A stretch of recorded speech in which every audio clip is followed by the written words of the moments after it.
Katanya dipukulin, disiksa Pak, telinganya dimasukin kok sampai terluka Pak. Lebih bagus membebaskan 1000 orang yang bersalah ketimbang menghukum 1 orang yang tidak bersalah. Mahkamah Agung yang nanti menangani PK, semoga terketuk hatinya.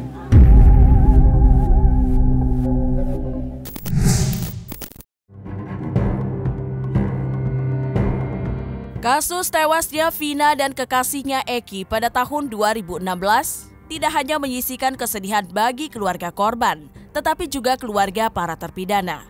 Kemarin keluarga dari 5 terpidana meminta bantuan hukum pada pengacara kondang yang juga Ketua Perhimpunan Advokat Indonesia Peradi, Otto Hasibuan. Sambil diiringi isak tangis, para ibu dari terpidana dalam kasus tewasnya Vina menceritakan jika anaknya mendapat kekerasan fisik untuk mengakui perbuatan yang tidak pernah dilakukan. Selain adanya dugaan kesalahan prosedural yang dilakukan oleh penyidik yang menangani kasus tewasnya Vina kala itu, apa saja kejanggalan lainnya menurut Otto Hasibuan usai mendengar pengaduan dari keluarga korban. Dengan 4 orang, nanti kita jelaskan 4 orang ini adalah 4 orang saksi yang pernah diperiksa di Polda Jawa Barat dan juga pernah menjadi saksi dalam perkara Vina pada 2016 yang lalu. Selain 4 orang ini, kami juga kedatangan bersama dengan Kang Dedi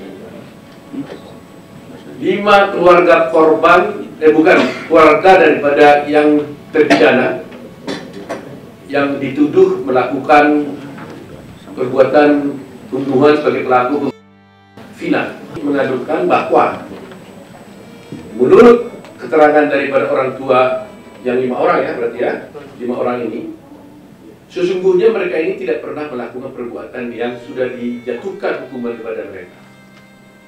Tetapi mereka dulu terpaksa mengakui dalam berita acaranya karena ada penekanan, penyiksaan terhadap mereka sehingga terpaksa mengaku. Itu cerita yang kami dapatkan dari keluarga orang tua daripada 5 orang tersebut. Katanya dipukulin, disiksa Pak, telinganya dimasukin kok sampai terluka Pak. Insya Allah sampai di muka aja banyak semua Pak. Bilang sama saya kan dia kan keluar, udah dibonyok-bonyok itu juga Pak. Yang bonyok-bonyokin siapa? Ya polisi Pak. Polisi. Ambil adiknya biar keluar, kan 2 anak saya. Siapa satu lagi? Penaldi. Kan ini kayak gini tuh saya trauma Pak sampai sakit dan kepala. Lebih bagus membebaskan 1000 orang yang bersalah ketimbang menghukum 1 orang yang tidak bersalah. Itu apa yang kita anut. Karena betapa sakitnya orang tidak bersalah harus dinyatakan bersalah. Itu pelanggaran ajasi luar biasa. Coba pada semua penegak hukum yang ada, kalau itu terjadi kepada anak kita, kepada saudara kita, putri kita, bagaimana perasaan Anda? Saya tidak menuduh nih, tapi kalau betul-betul terjadi ini anak salah, error, bukan itu orangnya. Sedih sekali. Inikah penegakan hukum yang harus kita puja-puja itu? Nah situlah tekad kami sekarang ini. Dan kami minta kalau boleh kepada Polri, karena ini masih ada penyidikan berlanjut, supaya penyidik-penyidik yang lama yang dulu menangani perkara ini jangan lagi ikut menangani perkara ini. Dalam jumpa pers kemarin, selain menghadirkan sejumlah saksi dan 5 orang dari keluarga terpidana, turut hadir pula mantan Bupati Purwakarta Dedi Mulyadi. Seperti diketahui, Dedi kerap mewawancarai sejumlah narasumber dalam kasus tewasnya Vina yang saat ini tengah menjadi perhatian masyarakat luas. Lantas apa harapan Deddy Mulyadi setelah mendengar kesaksian sejumlah saksi dan para keluarga terpidana dalam kasus tewasnya Vina dan Eki? Mahkamah Agung yang nanti menangani PK, semoga terketuk hatinya. Dan kita tidak akan bisa menyimpulkan kebenaran dari seluruh ini kalau tidak turun.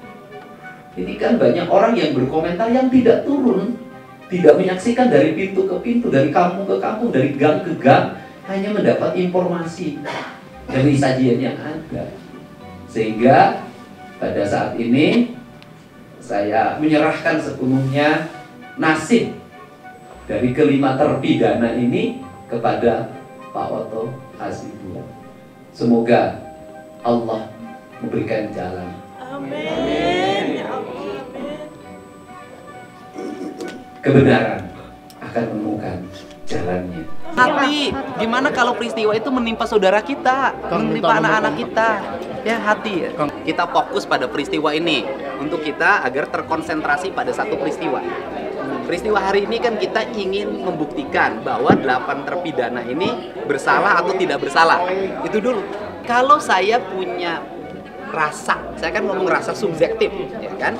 Kalau rasa subjektif saya berdasarkan hasil penelusuran saya dan tadi dari waktu ke waktu saya perlihatkan, ya saya jujur aja meragukan. Masa orang berkumpul pada satu tempat yang sama dan secara bersama menyatakan memang mereka berkumpul, kemudian tiba-tiba ada di tempat yang lain mereka terlibat. Itu saja dasar. Saya tidak ngomong tumbal, tidak tumbal, salah tangkap atau tidak salah tangkap. Saya hanya ngomong berdasarkan hasil apa yang saya lihat, saya dengar, dan saya rasakan. Tidak mungkin orang melakukan sebuah peristiwa dan pembunuhan pada tempat lain sedangkan dia berada di rumahnya anaknya Pak RT berdasarkan keterangan saksi-saksi.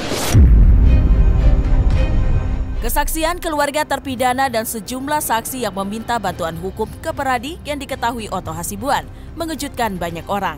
Bagaimana tidak, apa yang mereka ungkap jauh berbeda dengan keterangan yang selama ini publik dengar dari aparat kepolisian. Lantas langkah hukum apa yang akan ditempuh Otto Hasibuan? Benarkah Otto akan mengajukan peninjauan kembali atau PK ke Mahkamah Agung untuk membebaskan 5 terpidana yang saat ini mendekam dalam penjara? Jadi kami tadi sudah minta kuasa dari keluarganya ini agar kami bersama keluarga bisa bertemu dengan 5 terpidana itu, bertanya apakah sungguh-sungguh mau mengajukan PK atau tidak. Kalau memang mereka bersungguh mau PK, kami tim Peradi ini bersedia. Pertanyaan pertama adalah bagaimana bukti-buktinya? Terus terang aja saya bisa katakan untuk PK itu kan bisa ada novum. Tapi di samping novum juga bisa juga adalah kekeliruan hakim dan kekeliruan penerapan hakim di dalam perkara itu. Jelas tadi kita melihat kalau ada bukti-bukti baru merupakan saksi baru, itu kan sudah novum semuanya itu ya. Nah di samping itu tentunya banyak sudah kami lihat. Saya nggak perlu ungkapan semuanya, saya sudah baca putusannya. Itu sebenarnya sangat tidak logis, tidak masuk akal seperti contoh tadi saya katakan tadi itu. Dani dan Dani ini kan itu fakta kan novum baru itu kan juga novum. Andi dan Dani oleh nilai putusan dikatakan ada, ternyata polisi sendiri mengatakan itu tidak ada, itu kan novum, bukti baru. Ternyata ada sesuatu hal yang tidak benar dalam kasus ini. Nah, apakah bisa dikalahkan keterangan itu, putusan hakim itu dengan adanya keterangan mereka itu? Itulah sebabnya kan katakan untuk bisa itu maka perlu harus PK. Karena seperti Kang Deddy bilang tadi, nggak bisa kita hanya ngomong-ngomong, nggak bisa hanya kita bantah-berbantah. Yang benar adalah ajukan PK, lihat hasilnya. Kalau hakim PK mengatakan dia tidak bersalah, selesai. Ya, saya yakin ya selama proses prosedur PK-nya ini bisa kita lalui, kalau pembuktiannya ini sangat akurat banget. Saya berkesimpulan bahwa tidak mungkin orang melakukan pada waktu yang sama dengan posisi yang berbeda. Tetapi saya menyampaikan, kalau debat kita terus-terusan di medsos, kalau debat kita terus-terusan di TV, nggak akan pernah selesai masalah mereka.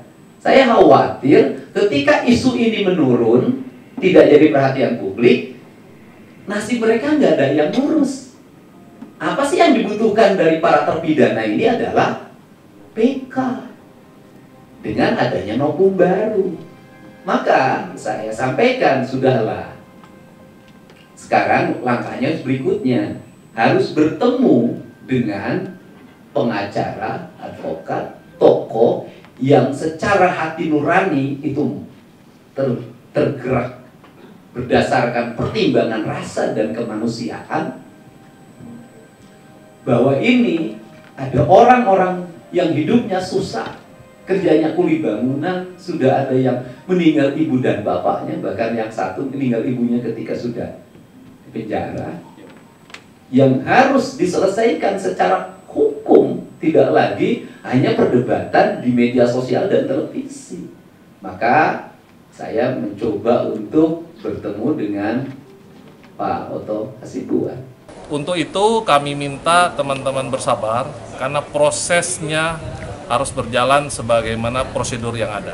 Kita mengenal alat bukti yang ada sesuai dengan pasal 184 KUHP, bahwa ada keterangan saksi, keterangan ahli, ya, keterangan tersangka sendiri, kemudian surat dan petunjuk. Itu harus terpenuhi. Sehingga kami minta teman-teman bersabar. Kami dalam pendalaman ini tentu akan memenuhi alat bukti yang ada dan barang bukti yang telah kami dapatkan.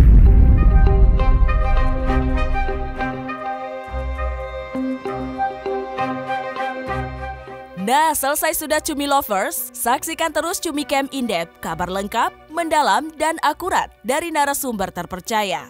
Dan jangan lupa untuk like, subscribe, dan juga share channel YouTube Cumi Cumi.